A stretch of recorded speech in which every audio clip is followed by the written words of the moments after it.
Квартал труда станет фундаментом для развития креативной индустрии Якутии, станет домом для 150 резидентов, работающих в области IT, кино, медиа, дизайн, фото, видео, продакшена.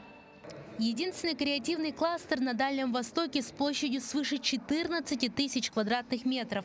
Кластер отнесен к территории опережающего развития и обладает всеми предлагаемыми возможностями и преференциями. Резидентам предоставляются помещения для осуществления их деятельности. В основном резиденты – это компании, которые занимаются уже бизнесом. Вообще это как бы бизнесовая история. Им могут арендовать у нас площади для осуществления своей деятельности. Ставка у нас ниже, чем по всему городу. Резиденты планируют принять участие в Российской креативной неделе, которая пройдет во Владивостоке в конце мая текущего года. Мы снимаем рекламные ролики, фильмы, документальные сейчас. «Осажденная крепость» в прошлом году снимали. Собираемся снимать первый художественный фильм «Тургуту». Это про шаманизм. Хотим прикоснуться к нашей культуре и осветить молодежь об этом.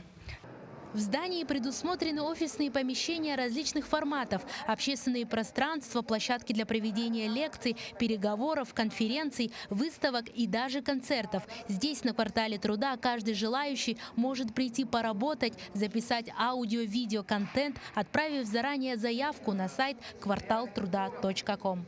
А сейчас мы резко оказались на Марсе, и помимо всего прочего, здесь есть даже настоящий песок. На самом деле это пространство называется XR. И об этом нам расскажет Дмитрий. Расскажите, пожалуйста, о преимуществах этого места. Это студия XR, новая технология, которая не так давно начала использоваться в Голливуде, буквально лет 5.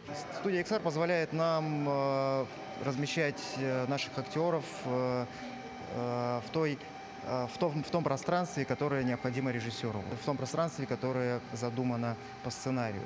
Сейчас мы с вами находимся на Марсе, но это может быть, если у вас фильм летний, а монтируете вы зимой и не успели что-то доснять, мы можем точно так же загрузить сюда природу Якутии. Креативный кластер «Квартал труда» станет точкой притяжения горожан и молодежи, местом для развития бизнеса и площадкой для разработки новых проектов. Лена Андреева, Иван Царакаумов, Якутск.